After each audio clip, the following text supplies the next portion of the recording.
How are you doing this morning? I'm Cheryl Jones. I want to thank you for coming. The sixth annual X Conference was held this weekend here at the National Press Club in Washington. Attending were 12 speakers from 4 countries who addressed important matters relating to the extraterrestrial phenomena research and exopolitical activism. I served as the host for this cutting-edge conference. This event is produced by the Paradigm Research Group, founded in 1996. It was founded by Stephen Bassett, and his sole purpose in founding this organization was for the resolution of the UFO ET issue through political means. His work has brought 85 speakers and 115 presentations to the nation's capital and has helped raise awareness of the most important and controversial issue in the world today: the engagement of the human race by non-human intelligences, extraterrestrials.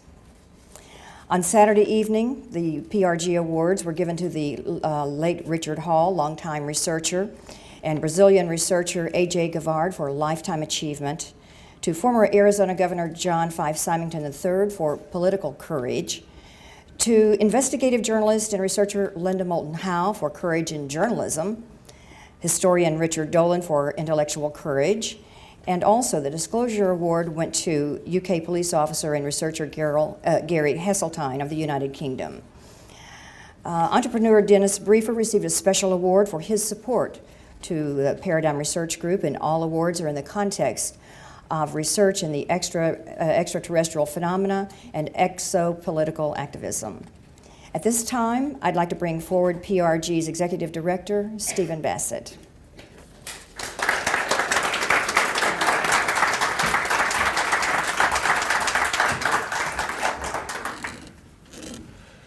First of all, I think it's important to mention that I have some concerns because this morning we learned that, by the sheerest coincidence, the White House announced, I believe they're holding a press conference at exactly 10 a.m. at the White House regarding, I think, the announcement of the next Supreme Court nomination.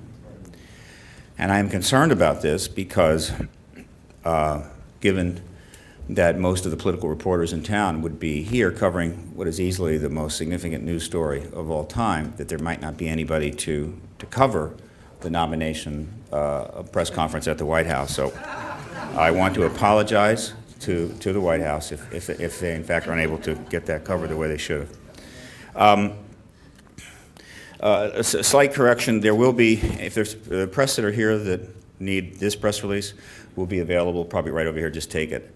There's one change to it.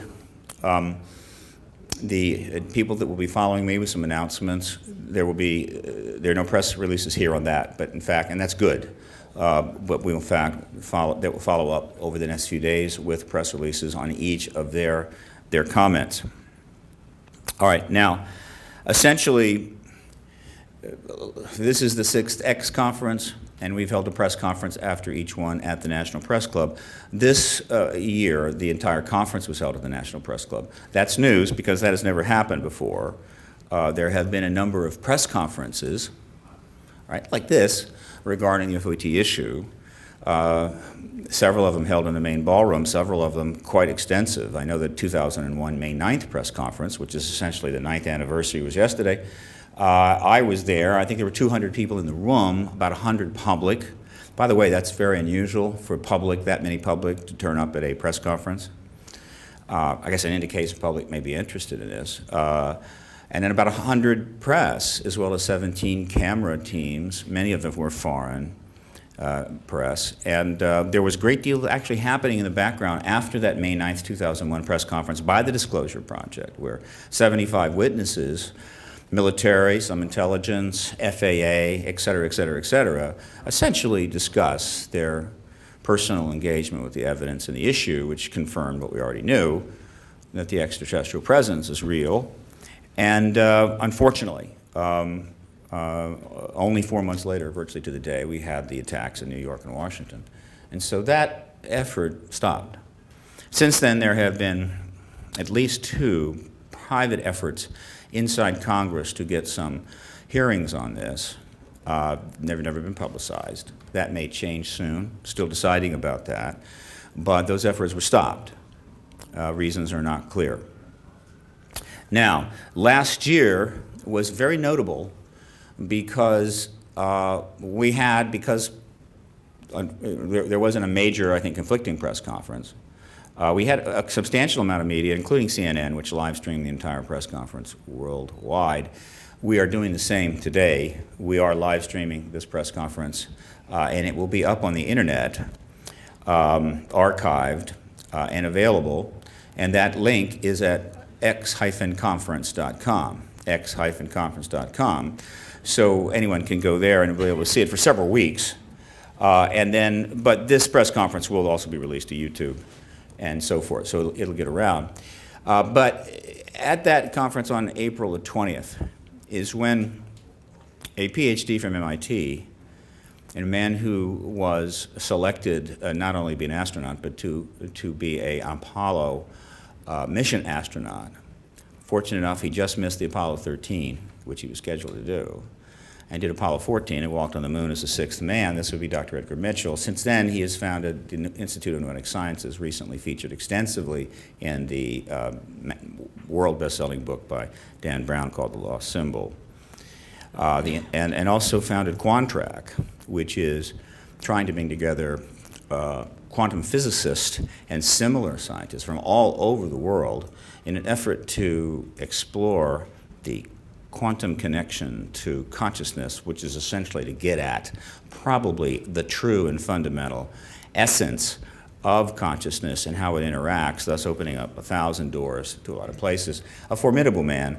He stood at this platform and called for the Obama administration to end the truth embargo regarding an extraterrestrial presence. You know, pretty heavy stuff. He was followed by a wonderful gentleman by the name of Milton Torres, who had been a major in the Air Force serving in the United Kingdom in 1957 under British authority. When a bogey turned up over the channel, the British decided that why send a Brit when you could send a Yank? So they sent Major Torres up to check it out. And as he approached the bogey over the channel, they asked him to shoot it, which concerned Major Torres because, according to his radar, it was the size of an aircraft carrier. And generally, most pilots would prefer not to shoot at planes the size of aircraft carriers if they can avoid it. But before he could take that fateful decision, the aircraft carrier did some rather radical maneuvers and then flew off at great speed. He was very thankful for that, and so he went back to the base in a pretty good mood, got a good dinner, and went to bed. And the next morning, he was met by intelligence, who told him that whatever happened, he would never speak of it again as long as he lived. Now, let me make clear here. The bogey over the channel could be, who knows? It could be a massive flight of birds, the side of an aircraft. Who knows? The fact that he was ordered to shoot at it is interesting, very uncommon. Why do I say that? You see, if you're sent up by a country to intercept an unidentified object and you shoot it, it could be like an Iran airliner, Korean airliner. These tend to create problems diplomatically for the countries involved, not to mention fairly substantial lawsuits.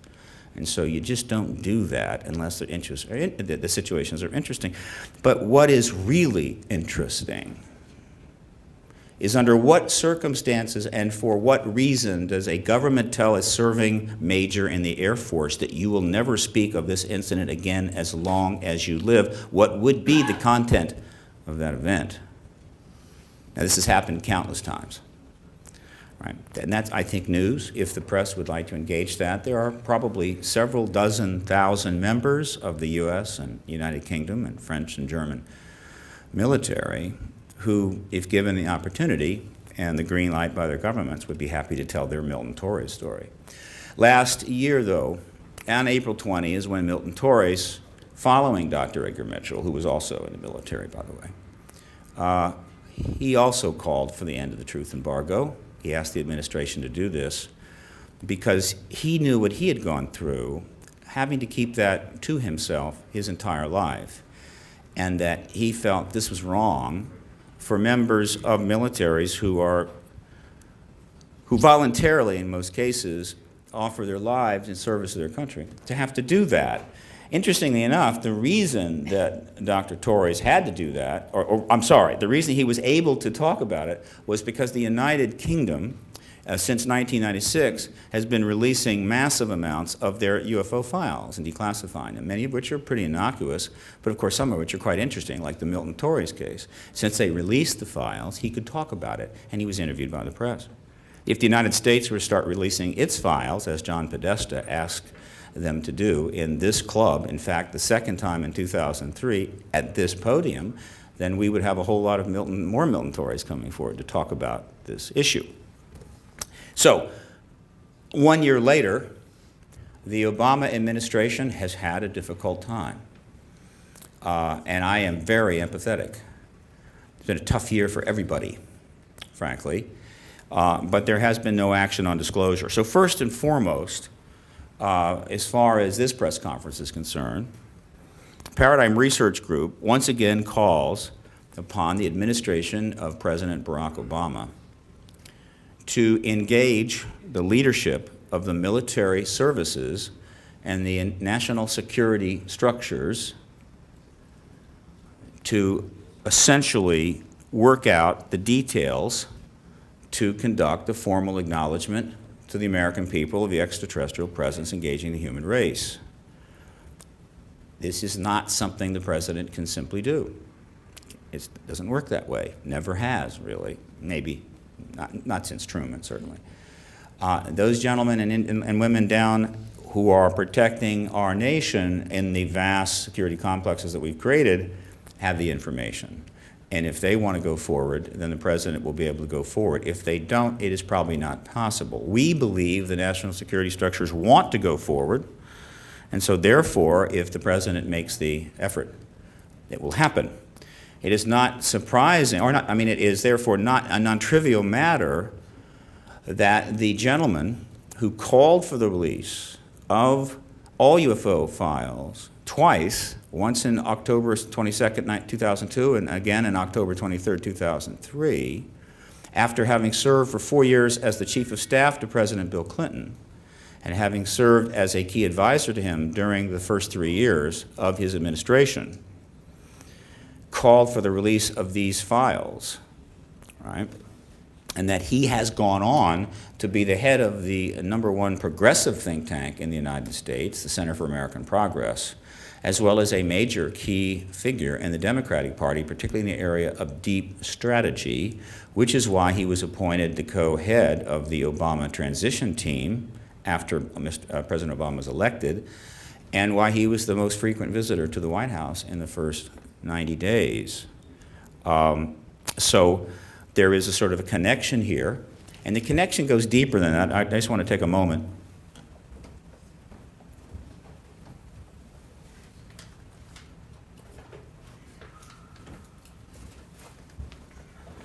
This is not news yet.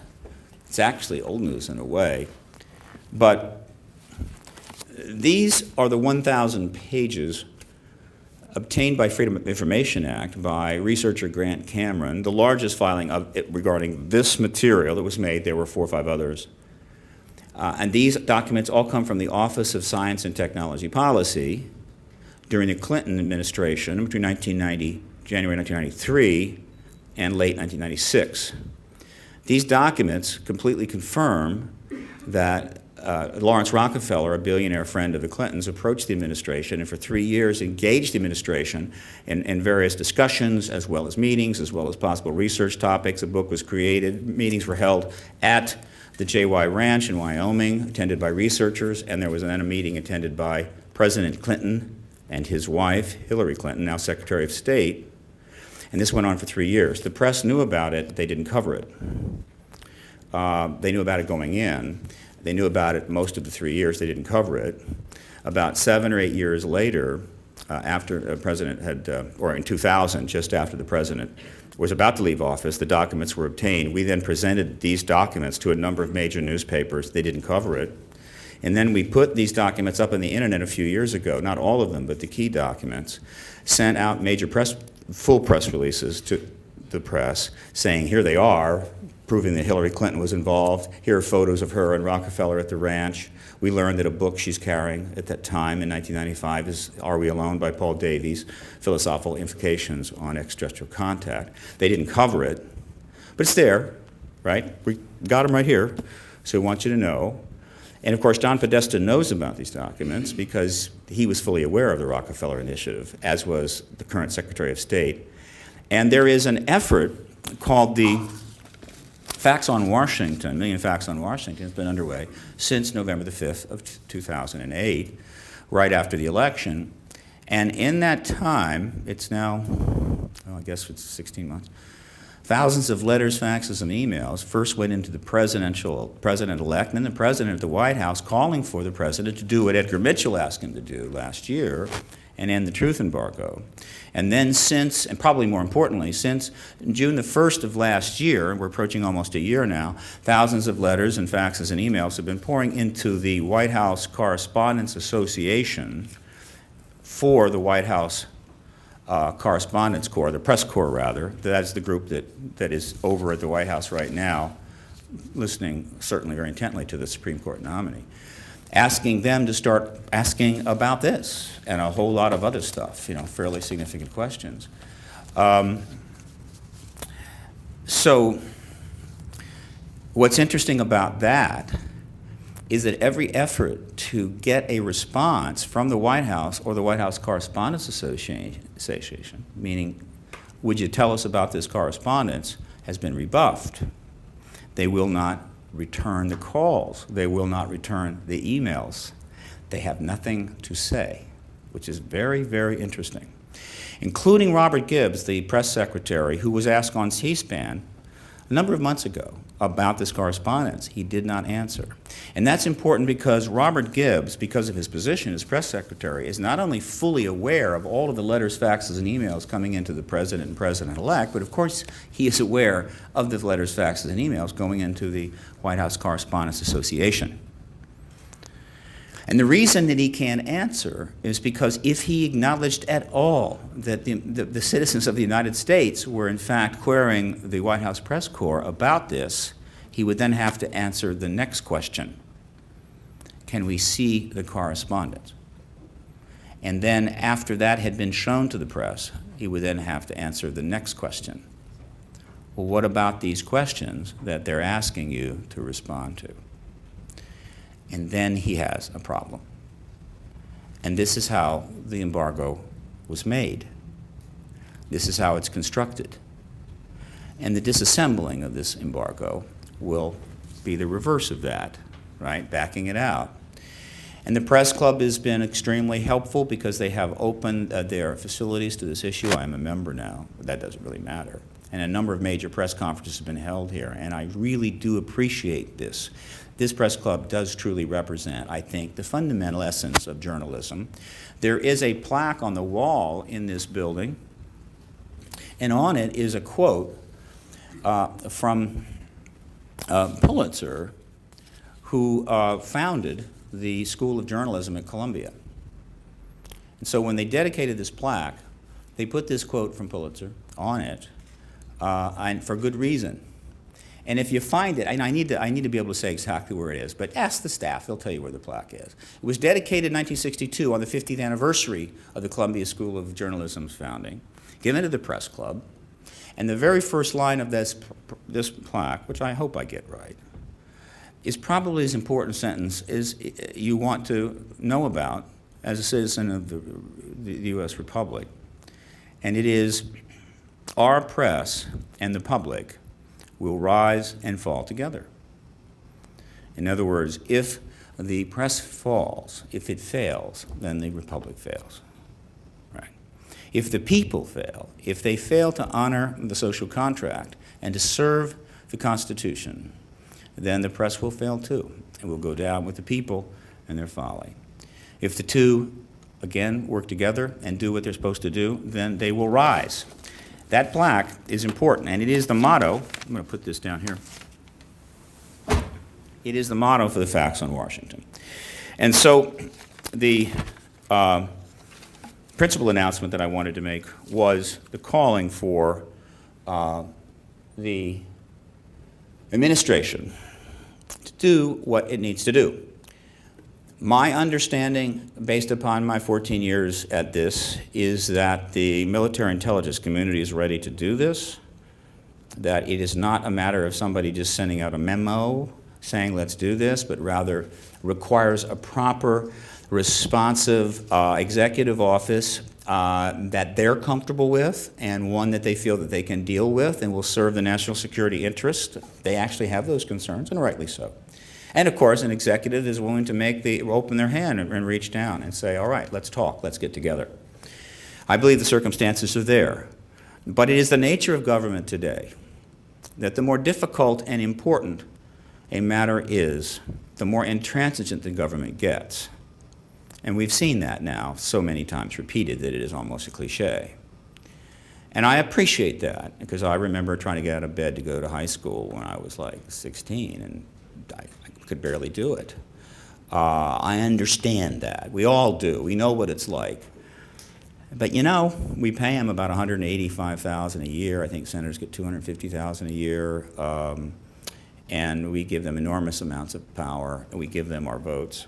I don't feel that it's just too hard to do is going to cut it.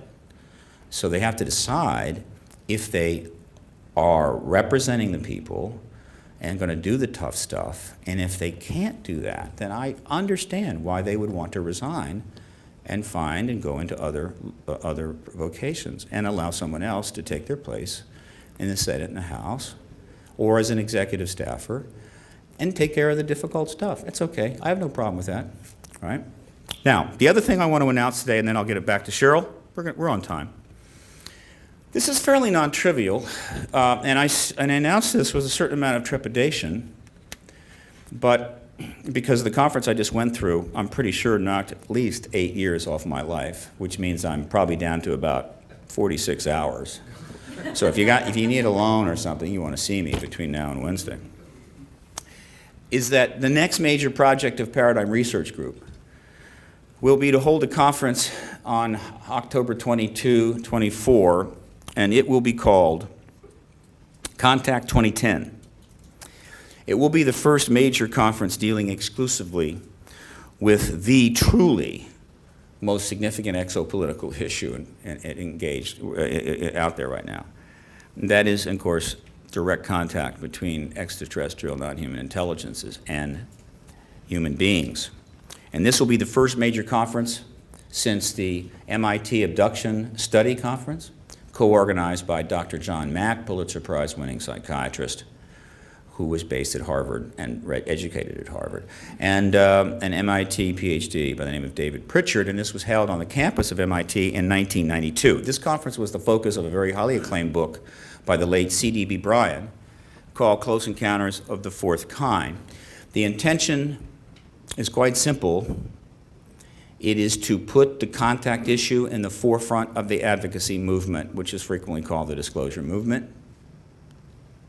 We're going to bring about a dozen individuals here, some of which are world famous, but all of which have very comprehensive memories, not necessarily obtained through hypnosis, but often the case, of their direct physical contact. We're not dealing with psychic contact.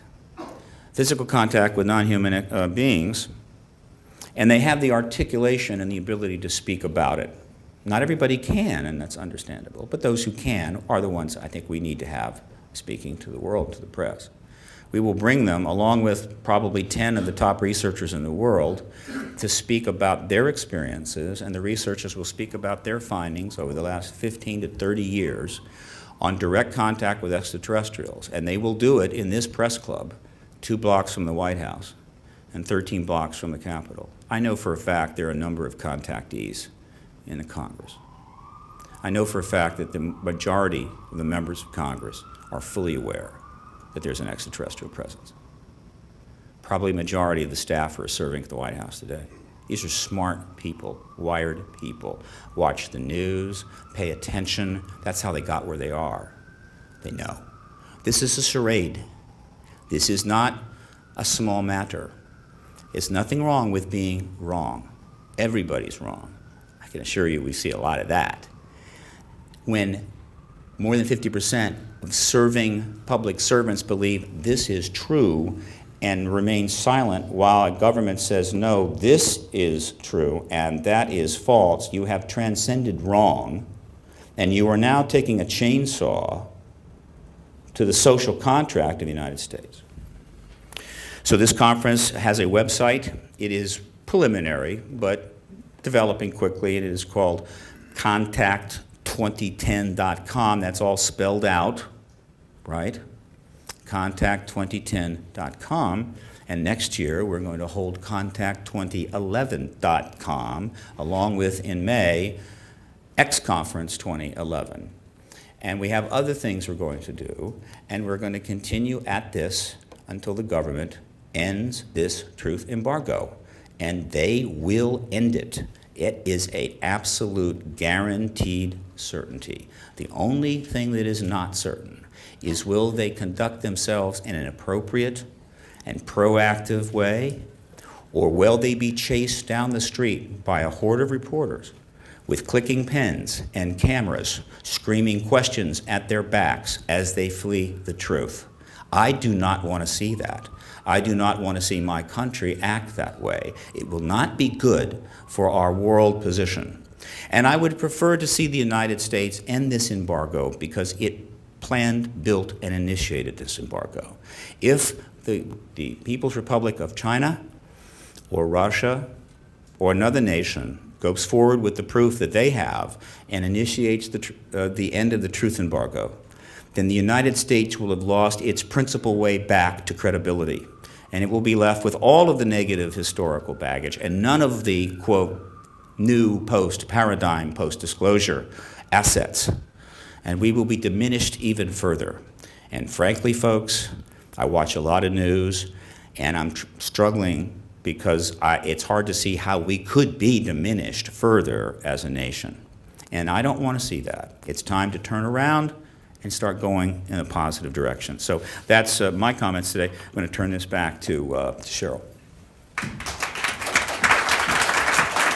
Thank you so much, Stephen. And now I'd like to bring to the podium next Brazilian researcher A.J. Guevara.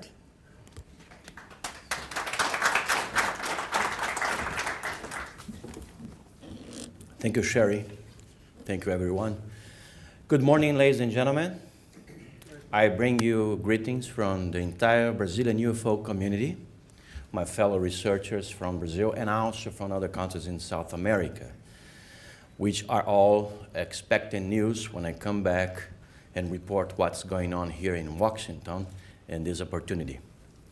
Well, my friends, the world is changing and is changing fast to accept and openly admit that we have been visited by other species, much more advanced than us, that for some reason are here visiting us. This is a fact that has been brought by a relentless, almost obsessed work done by UFO researchers worldwide, and also by the weight of the evidence put together of this phenomenon. This is undeniable, unquestionable evidence of all sorts of manifestation of alien extraterrestrial spacecrafts, meaning extraterrestrial presence, extraterrestrial intelligence in our planet. We UFO researchers have been speaking about it for almost 60 years. Before us, in this moment, there was our pioneers who did their job in the 60s, in the 40s, in the 50s. We took over in the 70s, in the 80s, in the 90s, and we are screaming as loud as possible to our society and to our authorities that we are being visited. This is a fact that has been acknowledged. Now, as we, the civilian UFO researchers, know quite a great deal about this absolute importance topic of our civilization, that we are not alone. There are others who also do have information about it, and they are denying us access to that information. I'm talking about military structure around the world. I'm talking about government around the world who has, such as ourselves, the UFO researchers, been investigating this phenomenon for quite some time, for decades. Like in Brazil, we have information that since the 50s, the UFO phenomena have been officially investigated by the Brazilian Air Force and by other commissions put by the Army and the Navy. It's going on all over the world. Right now, we know that dozens of countries, not only countries that are the top in technology or in culture or in civilization, but also more humble countries in some parts of the world have their committees to officially investigate the UFO phenomenon. The amount of information put by all these structures all over the world is just astounding. In Brazil alone, we learned in the last years that there is 12,000 kilos of papers, meaning documents, photos, footage, that undeniably refer to the presence in our environment of other species, as close as they can get, having direct contact with some of us, some of the human beings in this planet, the so-called abductions. They are a reality. Now, in Brazil, we have, as for 2004, started a civilian campaign, kind of a petition, to ask our government to come clear about it, to release its files. The files have been produced in so many decades of intense UFO investigation, secret or discreet. This campaign was put by the Brazilian Committee of UFO Researchers, which is a gathering of UFO investigators from several entities, organizations, and also independent, who got together to make this request peacefully, but strongly to our government. This campaign is called UFOs Freedom of Information Now. And I am very proud to say that we, at the Brazilian Committee of UFO Researchers, we have succeeded at a certain point to get a lot of material produced officially by our government released. We have now something between 5,000 and 6,000 pages of official documents produced mainly by the Brazilian Air Force, but also by the Army and some by the Navy, reporting the presence of these other intelligences in our environment. This is very important because, unlike in other countries where there has been disclosures in several levels, in Brazil, this disclosure is a direct result of a civilian campaign. And if we've done this in Brazil, and if we had succeeded, so can any other group of UFO researchers in any other country, I believe. Actually, what Brazil has done has now been emulated by UFO researchers in other countries, such as Argentina, where there's a very active ufology, a UFO community very strong, and also South America. Now, the way this UFO phenomena is seen in our continent, in South America, is very clear. Right now, not only due to this campaign, but mainly because of this campaign in Brazil and other countries, we have top-ranking military from all forces, Navy, Army, Aeronautics, of several countries, come forward. Some still on duty, but most of them retired personnel who get tired of this secrecy, of this truth embargo. And they wanted to come clear about what they know. So every now and then we get a phone call of someone, some brigadier or general or colonel, saying, now it's my time to say what I have to say, to tell you what I've seen or what I think about it.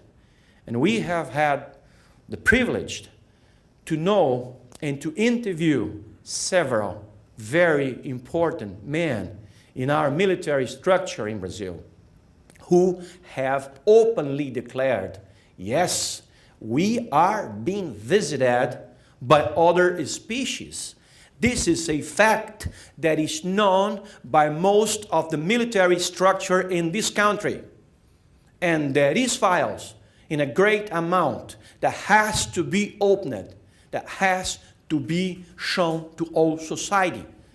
These are words that were expressed to me through the Brazilian UFO magazine by several top-ranking militaries, which will opportunely present it to you.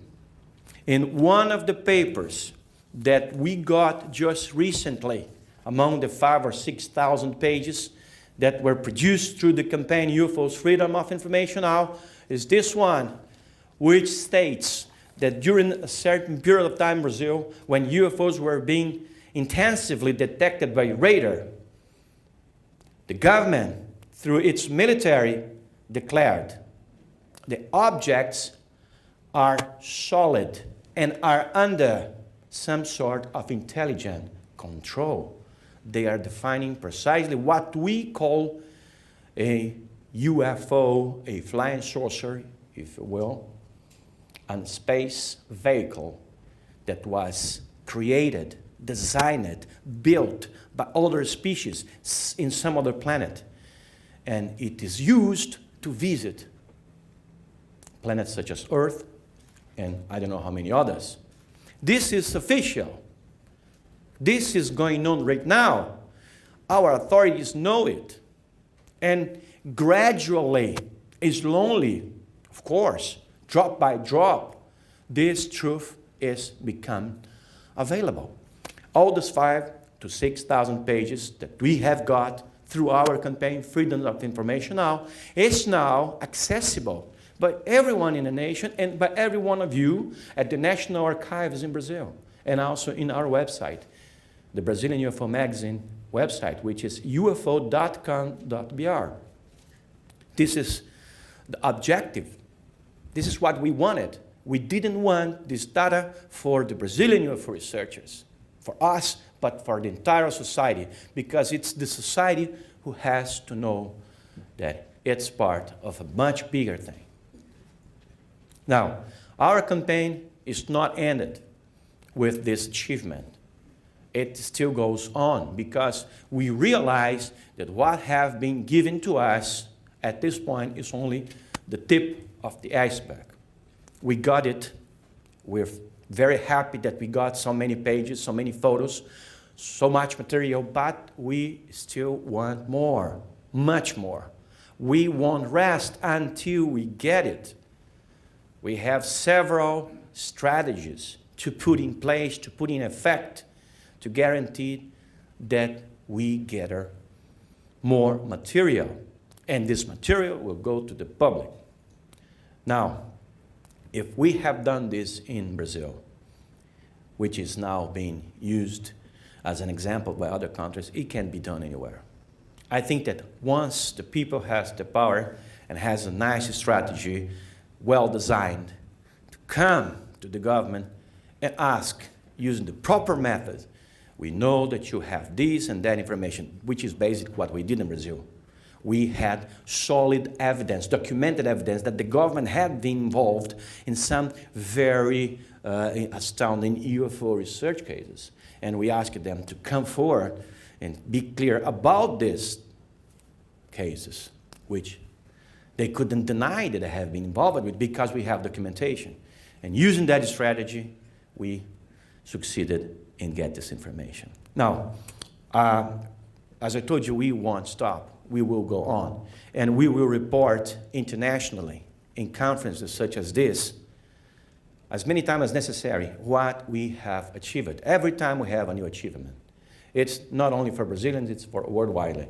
And I strongly suggest that UFO researchers in other countries all over the world do something like this. But do something now, because the truth It's not outside. It's also inside. It's in several buildings in the federal capital, United States, and in many other capitals of countries all over the world. Thank you very much.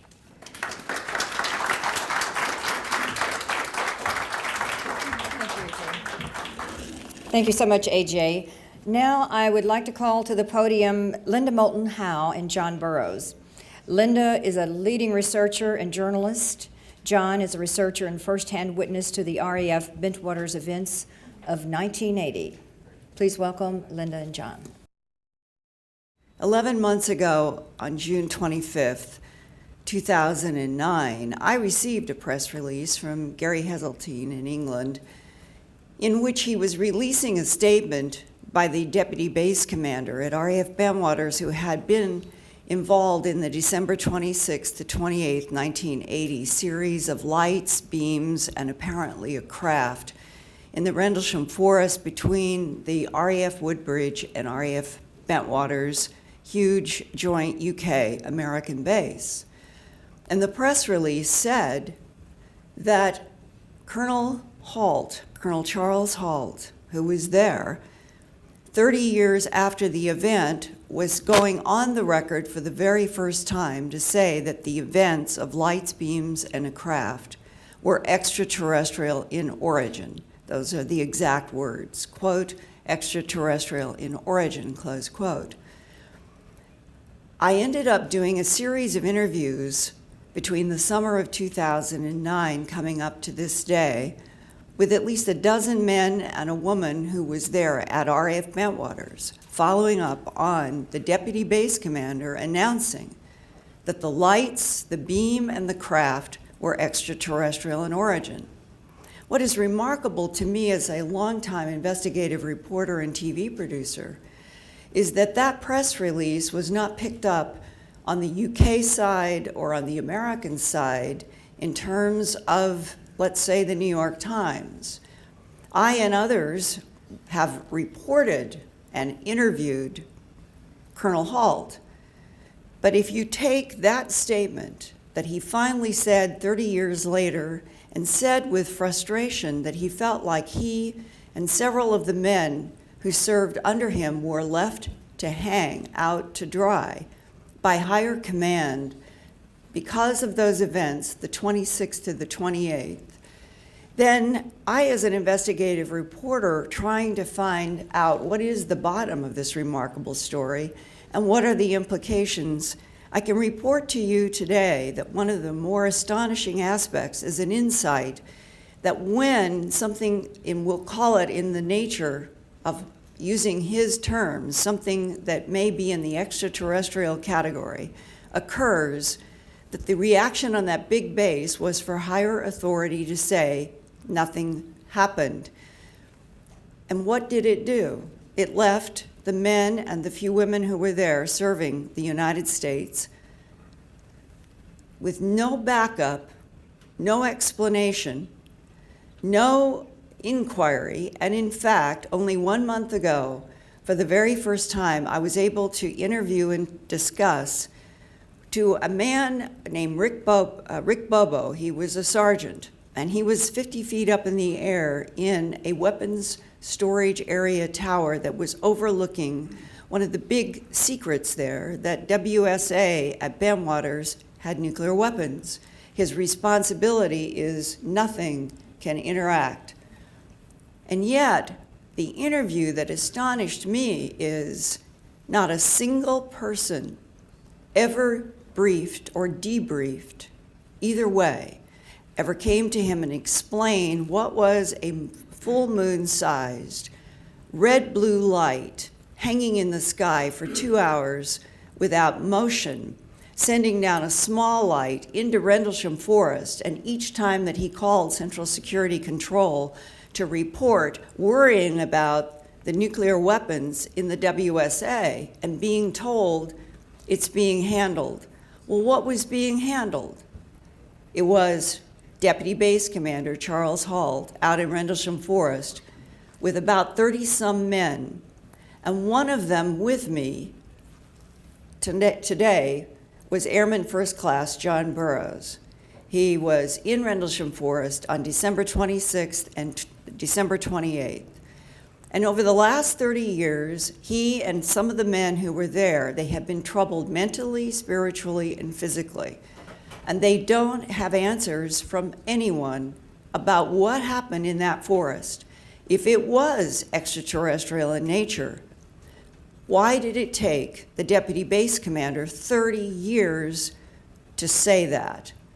And they are left still hanging with no answers, no backup, and no protection from the United States Air Force. And I would like to introduce former Airman First Class John Burroughs, who was in the Air Force for 27 years, left as a tech sergeant, and he himself feels strongly about the men that he served with and what happened.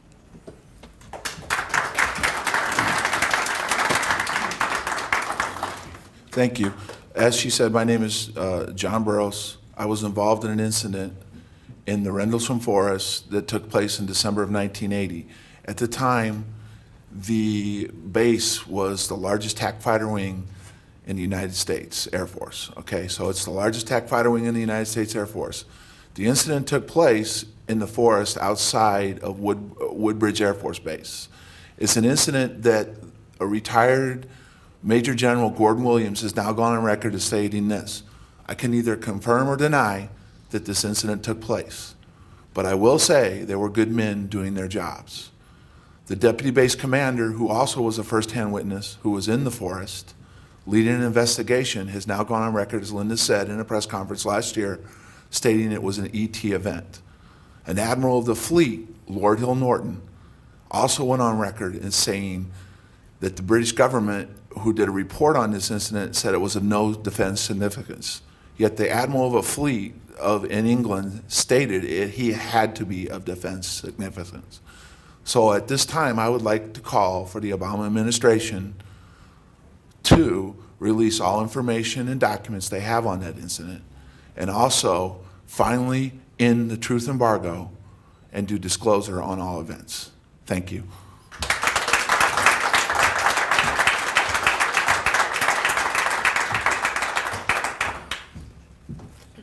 Thank you so much, Linda and John. And now I'd like to ask Richard Dolan to please come forward. And Richard is an historian. He's the author of UFOs and the National Security State, Volumes 1 and 2, among other publications. So, Richard.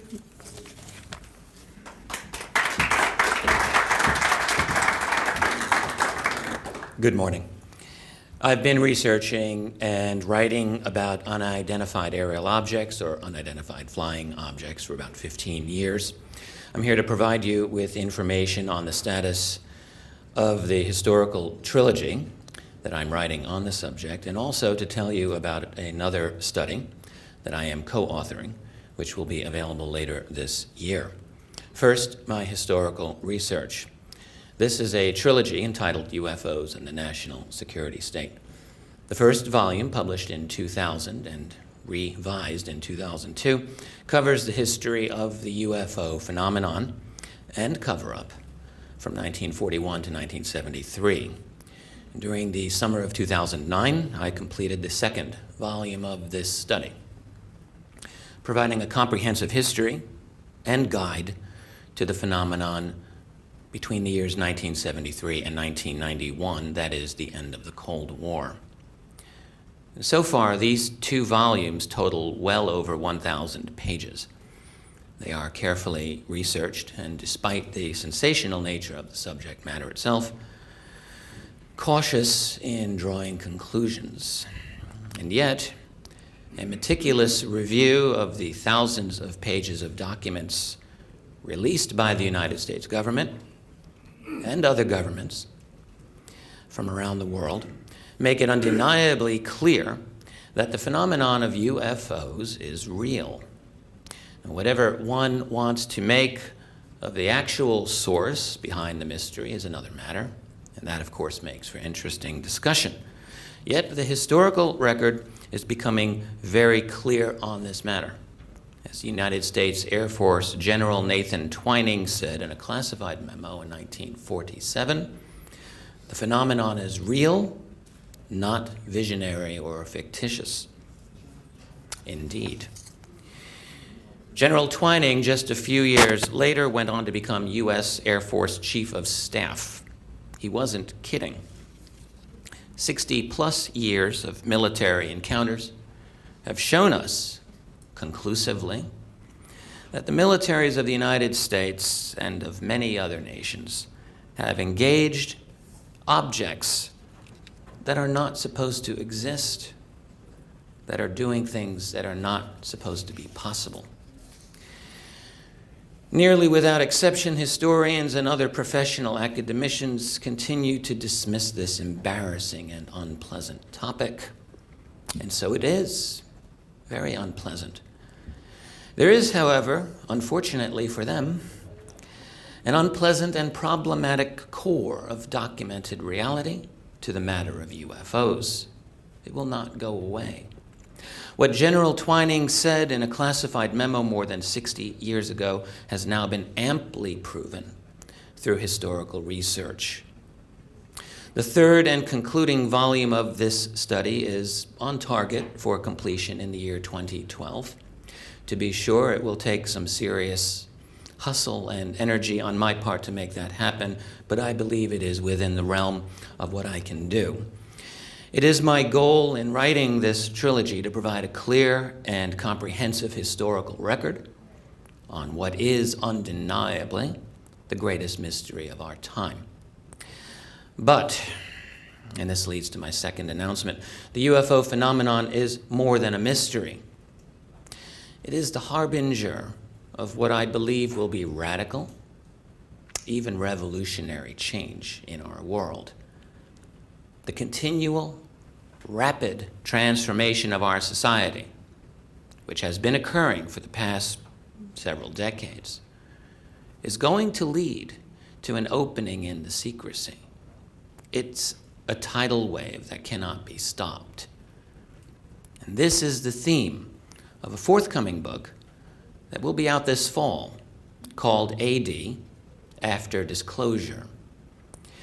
I'm co-authoring this book with Bryce Zabel, who was the creator and producer of the television show Dark Skies. This book will be the first extensive, nuts and bolts examination of what our world will be like, or may look like, after the disclosure of the ET reality. It examines the most credible, most likely scenarios of how an official disclosure might take place, under what conditions it is most likely to take place, the kinds of statements most likely to be made, and the certainty of spin that will be used on the subject. The book also provides a brief history of the UFO phenomenon itself, the history of secrecy, the probable contours of the black budget world that controls this secret, the conditions most likely to spark the need for a public admission, that is, how will the secret end? A study of the possibilities of exactly who these other beings may be, that is, who has been behind the UFO phenomenon. The challenges of political blowback and changes and disruptions to our global infrastructure, the new normality that will undoubtedly arise in the wake of disclosure, the new exopolitics that will also arise, and the deep changes that are likely to affect our civilization after the initial shock and awe has subsided. This is the cover of the book as of right now. Kind of a neat cover, American flag, ET image behind it, AD After Disclosure. This book will be published and available for online orders at midnight Eastern Standard Time as September 23rd turns to September 24th. Literally the stroke of midnight. We picked the date for a reason. September 23rd, 1947 is the day that General Nathan Twining wrote that UFOs were real. A day later, on September 24th, 1947, President Harry S. Truman may have officially established the highly classified group that has managed UFO secrecy for all these many years. 1947 was the year of Roswell, the year that UFOs first exploded into public consciousness as the so-called flying saucers. That was 63 years ago. And 63 years is a long time to keep this kind of a secret. My co-author, Bryce Zabel, and I hope that by writing AD after disclosure, that many others will join in the discussion of its implications through our blog, afterdisclosure.com. By engaging the issues in the way that we're doing, we hope that the world of AD, or after disclosure, will soon come to us all. One final statement here, or announcement. If we consider that the battle for UFO disclosure is a political movement, which it is, then it's a political movement that has been without a proper song or anthem for a little too long. Bryce has written what I think is going to be that song. It's called Need to Know. Need to Know, the UFO disclosure song, performed by the accomplished singer Cherish Alexander. This is a great song. It's on iTunes. The reviews are coming in. They're all extremely positive. You can learn more about that song at ufodisclosuresong.com. I would like to encourage you to look for periodic updates on the status of AD after disclosure, as well as the third volume of UFOs and the National Security State at my website, keyholepublishing.com, especially as the book AD nears completion in September. Thank you very much.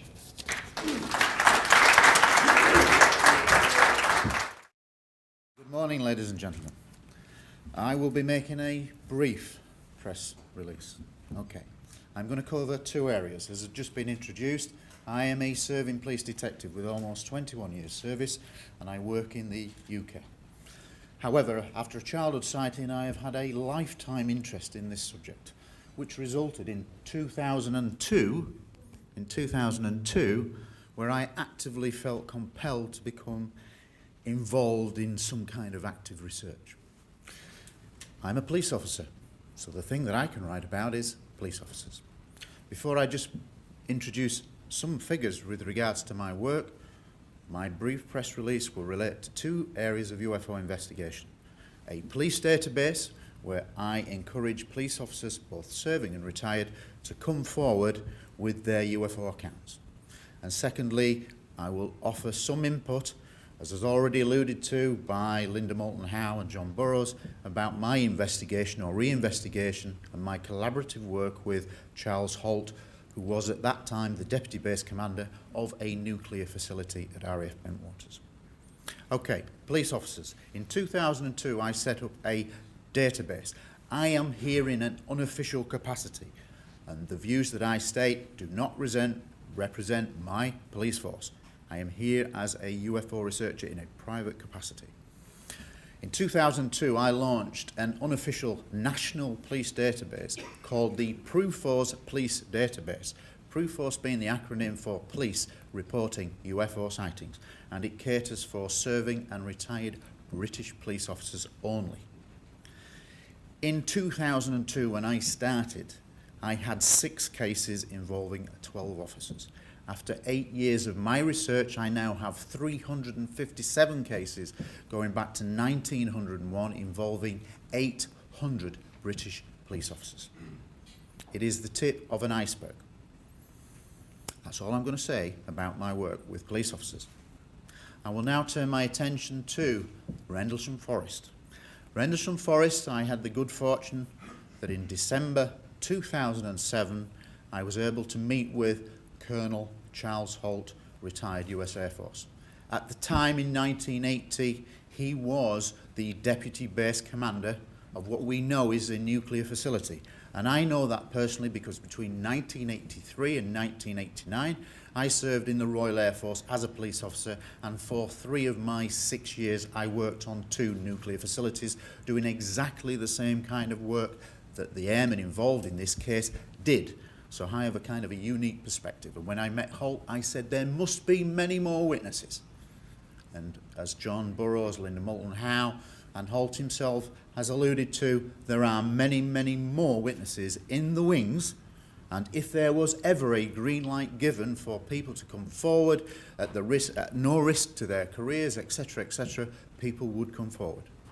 But what we already know, when I look at this case and with my work with Holt, is that this is an incident where multiple UFOs on at least 2 corroborated nights, possibly 3, but at least I work in the basis of evidence. I am a police officer, a detective, and I know what evidence is.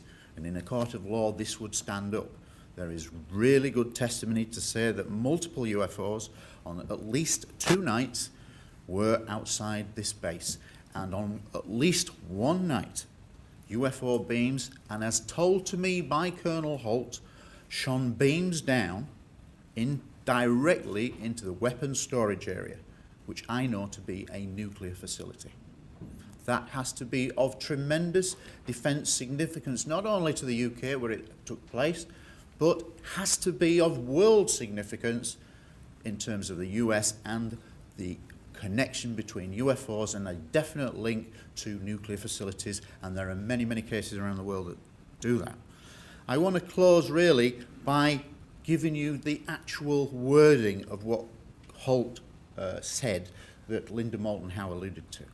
Okay, so I'm going to read it quote for quote and then just give you a brief conclusion about the subject as a whole from my perspective as a detective looking at what I consider the best evidence. Okay, so I'm now going to read this statement that went out on June the 25th, 2009.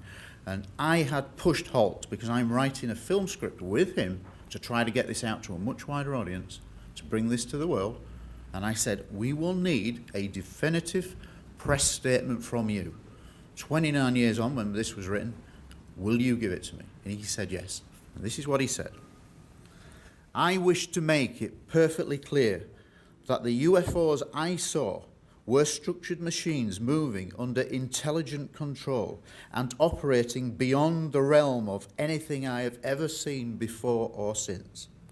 I believe the objects that I saw at close quarter were extraterrestrial in origin, and that the security services of both the United States and England were and have been complicit in trying to subvert the significance of what occurred at Rendlesham by use of well-practiced methods of disinformation.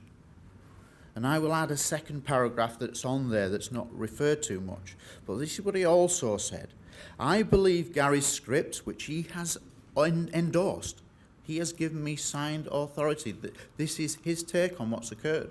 He endorses this, high-ranking officer. He said, I believe Gary's script will lift a veil of secrecy about what really happened at Rendlesham. Events that were and still are of tremendous defence significance to the United Kingdom and indeed the rest of the world. When I look at this case, among many others in the high calibre witness categories of pilots, military, commercial, astronauts, cosmonauts, senior military figures, many senior military officers, specialists, scientists, radar operators, sonar operators, the evidence is overwhelming that there is an extraterrestrial presence visiting the Earth. Thank you very much.